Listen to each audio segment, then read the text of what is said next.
Mathematical tools for physics chapter number 3 kinematics. Kinematics का जो meaning है इस chapter number 3 class 11 physics NCERT का, जिसमें मोशन इन वन डायमेंशन है, काइनेमेटिक्स के अंडर में आता है। तो काइनेमेटिक्स में हमें 2D भी आएगी और 3D भी आएंगे। 2D का अंदर हम पढ़ेंगे सर्कुलर मोशन और प्रोजेक्टाइल मोशन। 3D का अंदर जब गैस मॉलिक्यूल का मोशन स्टडी करते हैं तो 3D के अंदर हम स्टडी करेंगे। वन डायमेंशनल के अंदर स्टडी करने के लिए हमें मैथमेटिकल टूल्स की ज़रूरी पड़ता है, जिसमें हमें डेरिवेटिव्स और इंटीग्रेशन का ज़रूरी होता है। इसलिए आज का जो लेक्चर है ये लेक्चर नंबर 01 है, ये पूरा डेरिवेटिव्स के ऊपर है। तो पहले हम डेरिवेटिव को देखेंगे कि इसका कॉन्सेप्ट आया कहाँ से। उसको देखने के लिए हमने दो इक्वेशन की मदद से इसको देखेंगे। Equation number 1 y equal 3x और दूसरा equation y equal x square. y equal 3x किसका है? अगर एक ट्रायंगल है, कोई एक ट्रायंगल है जिसका तीनों साइड इक्वल है, इक्विलैटरल ट्रायंगल है, तो इसका अगर पेरीमीटर y है तो y और x का बीच का जो रिलेशन है y इक्वल 3x, इसको बोलता है y is a function of x, यानी कि y का वैल्यू x का वैल्यू के ऊपर डिपेंड कर रहा है। x चेंज होने से y का वैल्यू चेंज हो जाएगा। वैसे ही इसका भी y इक्वल x स्क्वायर है। a किसी स्क्वायर है, स्क्वायर का अगर साइड x है तो y इसका एरिया होगा, एरिया इक्वल x स्क्वायर। इस दोनों इक्वेशन को अगर मैं ग्राफ से दिखाना चाहूँगा तो ये होगा स्ट्रेट लाइन का, जो पहले वाला है। अगर ये x एक्सिस है, y एक्सिस है, तो ये क्या होगा? Straight line. अभी इसका अगर स्लोप निकालना चाहते हैं, स्लोप मतलब कितना खड़ा है, x एक्सिस से कितना आप है। स्लोप निकालने के लिए ये जो एंगल है, ये एंगल और इसका अगर tan थीटा करते हैं तो उसको स्लोप बोला जाता है, यानी कि स्लोप इक्वल tan थीटा। और थीटा किसके बीच के एंगल है? Angle between x axis and graph.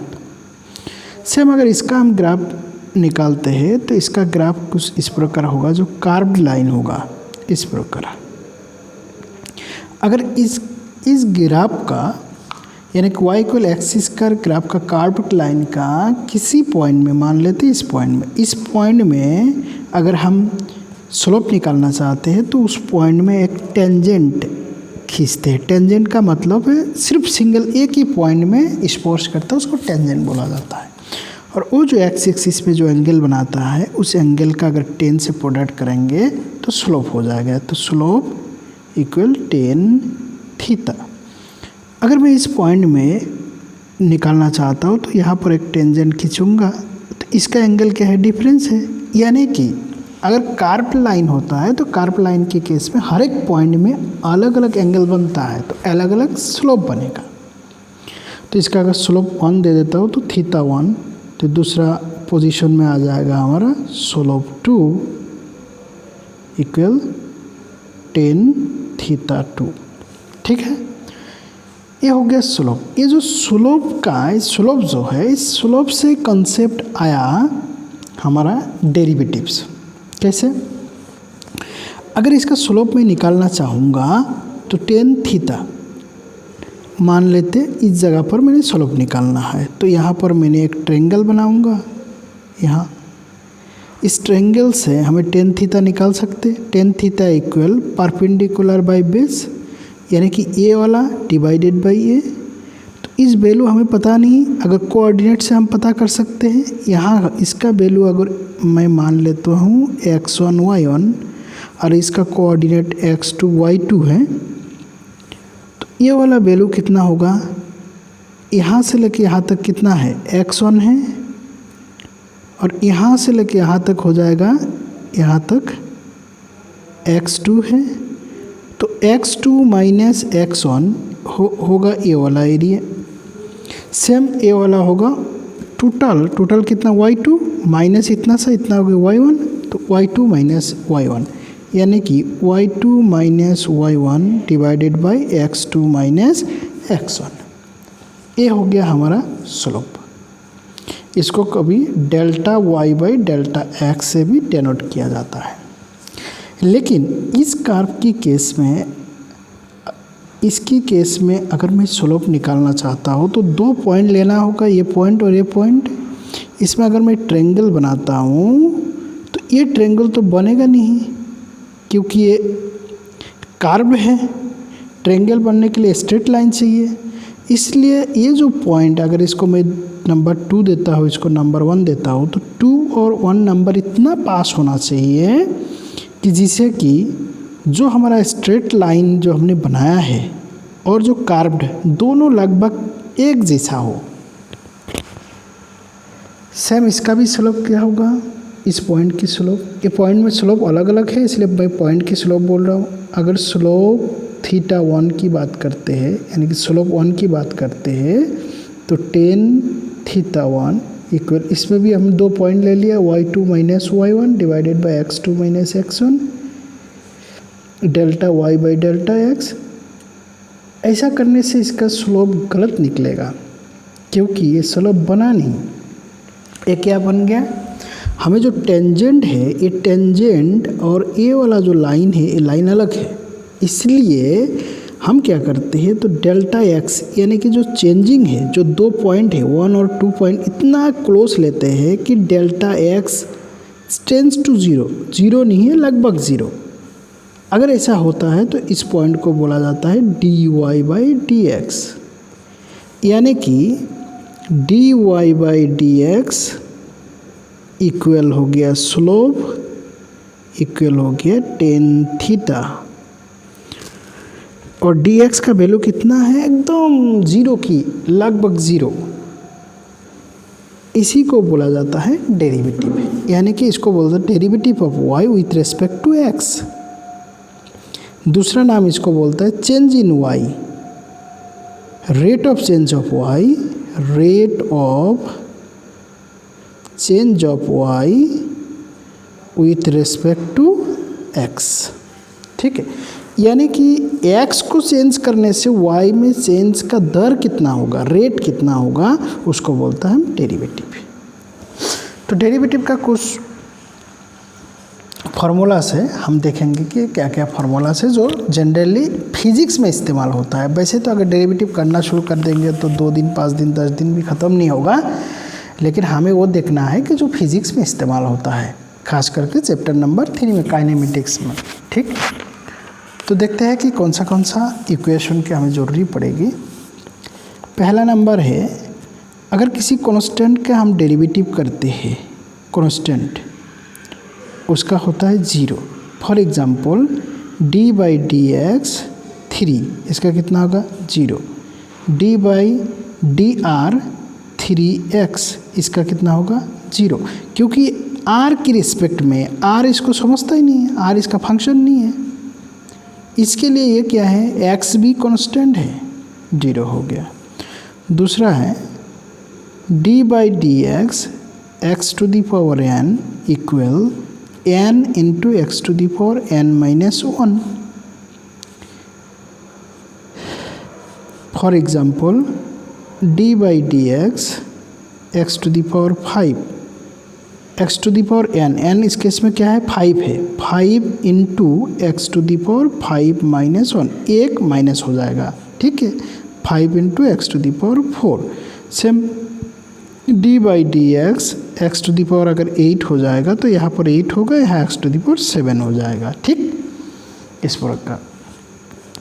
तीसरा नंबर है d बाई डी एक्स अगर 5x क्यूब होता है तो ये जो 5 है इस केस में x की उसके साथ प्रोडक्ट है, इसलिए ये 5 बाहर आ जाएंगे, ये 0 नहीं होगा, सिर्फ कांस्टेंट होने से 0 होता है। तो 5 बाहर आ गया तो d by d x x cube, और एक्स क्यूब का हमने ऑलरेडी सीखा है, x to the power 5 x to the power 8, यानी कि 5 into n into x to the power n minus 1, that is 3 × 15 x square. चौथा नंबर है d by d x log x. Log x का होता है 1/x, इसको याद रखना है। D by d x a to the power x equal a to the power x log e base a. For example d by d x a to the power x मतलब 2 to the power ए क्या है, constant है, 2 to the power x. इसका अगर होता है तो इसका होगा 2 to the power x log e base 2 यानी कि लॉग 2। 6 नंबर है d by d x e to the power x equal e to the power x ही होता है। ठीक, ये है। इसके अलावा हमें कुछ ज़रूरी होता है जो ट्रिगोनोमेट्रिक फंक्शन है। तो ट्रिगोनोमेट्रिक फंक्शन का टोटल 6 है। 6 फंक्शन का भी करके हम दिखाएंगे कि वो 6 फंक्शन क्या क्या है। ट्रिगोनोमेट्रिक फंक्शन है ट्रिगोनोमेट्रिक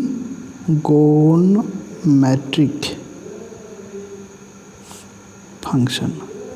तो ट्रिगोनोमेट्रिक फंक्शन है d by d x sine x equal cos x, d by d x cos x equal minus sine x, d by d x tan x equal sec square x, d by d x cot x equal minus cosec square x, d by d x sec x equal sec x tan x, d by d x cosec x minus cosec x cot x. ये 6 function है जो trigonometric function है, इसको हमें याद करना है। इसके अलावा ये तो था नॉर्मल फंक्शन। अगर हमारा फंक्शन इस प्रकार हो, मान लेते y equal x sine x, तो ऐसा केस में हम डेरिवेटिव कैसे करेंगे? इसको बोलता है यू बी फॉर्मेट, यानी कि एक फंक्शन दूसरा फंक्शन के साथ प्रोडक्ट है। इसके लिए फार्मूला है d y by d x equal d by d x u b के अलग अलग फंक्शन है, ए बी एक्स का फंक्शन है, ए बी एक्स का फंक्शन है। तो ऐसे केस में first function derivative of second function plus second function derivative of first function. For example अगर इसको हम करें इसी में, तो d by d x x sine x, तो इसका आ जाएगा first function derivative of second function sine x plus sine x, यानी कि सेकेंड फंक्शन के बाहर आ जाएगा और डेरिवेटिव के अंदर आ जाएगा फर्स्ट फंक्शन। तो इसको एक्स साइन एक्स का होता है cos x plus sine x रह जाएगा और एक्स का होता है 1। तो हमारा वैल्यू आ गया sine x plus x cos x, ये हो गया। नेक्स्ट हम देखते हैं कि अगर डिवाइडेशन है यानी कि u बाई बी फॉर्मेट में है तो इसका डेरिवेटिव क्या होगा। फॉर एग्जांपल अगर एक फंक्शन है y equal x by sine x, तो इसका डेरिवेटिव क्या होगा। इसके लिए अगर y इक्वल u बाई बी फॉर्मेट है तो इसके लिए फार्मूला है d y by d x equal जो डेनोमिनेटर है उसके स्क्वायर होगा, स्क्वायर, और डेनोमिनेटर आगे चलाया जाएगा। Function derivative of second function minus denominator numerator derivative of denominator. ठीक है, यानी कि बी स्क्वायर, उसके बाद b derivative of u with respect to x minus u derivative of भी विथ रेस्पेक्ट टू एक्स। इसको हम करके देखते हैं इसी फॉर्मेट में। नीचे क्या हो जाएगा साइन स्क्वायर एक्स, तो साइन एक्स पहले आ जाएगा, ये वाला पे बी पहले आ जाएंगे, derivative of x minus x आ जाएगा डेरिवेटिव ऑफ साइन एक्स। ऊपर वैल्यू आ जाएगा, x का डेरिवेटिव 1 होता है यानी कि sine x minus sine x का होता है cos x, x cos x divided by sine square x. ये हो गया आंसर। इसके अलावा हमें और ज़रूरी पड़ता है कि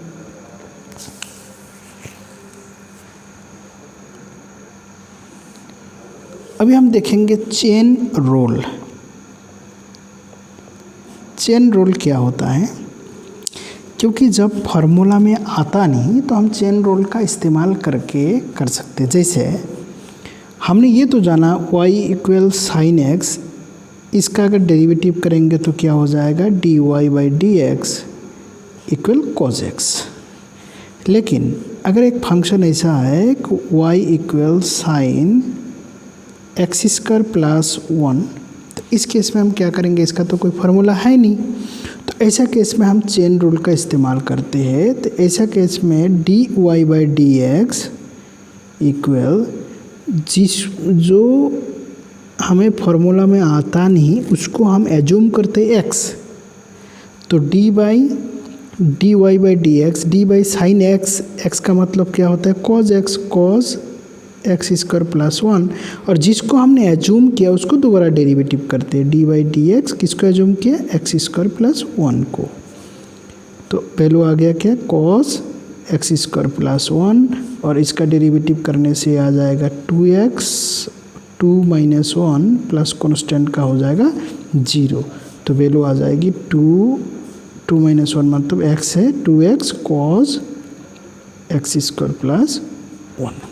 ठीक है, दूसरा नंबर सेकंड नंबर देखते हैं कि अगर log x का तो हमें पता है, लेकिन log x square plus 2x plus 3 अगर दिया रहता तो y इक्वल, तो इसका हम डेरिवेटिव कैसे कर सकते हैं D by d x equal d by d x log x, ये पूरे को हम क्या मानेंगे log x, तो 1 बाई एक्स, x क्या है x square plus 2x plus 3, और जिसको माना उसको हम दोबारा डेरिवेटिव करेंगे। इसका डेरिवेटिव करने से ऊपर आ जाएगा एक्स स्क्वायर का आता है 2x प्लस 2 इंटू एक्स का आता है 1 2, कॉन्स्टेंट का आ जाएगा 0, और नीचे आ जाएगा x square plus 2x plus 3। ये हो गया log x square plus 2x plus 3। इस प्रकार हम चेन रूल से भी कर सकते हैं। ठीक है, यह है डेरिवेटिव का कुछ नियम जो हमारा चैप्टर नंबर 3 यानी कि काइनेमेटिक्स 1D में जब हम वेलोसिटी या स्पीड से डील करेंगे या डिस्प्लेसमेंट से हम वेलोसिटी निकालेंगे या वेलोसिटी से जब हम एक्सीलरेशन निकालेंगे उस टाइम इस्तेमाल होगा। तो नेक्स्ट टॉपिक हम स्टडी करेंगे काइनेमेटिक्स में डिस्टेंस और डिस्प्लेसमेंट दोनों का बीच में क्या क्या डिफरेंस है, और कुछ प्रीवियस ईयर का जो नीट में क्वेश्चन आया हुआ है उसका डिस्कस करेंगे। तब तक के लिए थैंक यू। पढ़ते रहो, मेहनत करते रहो।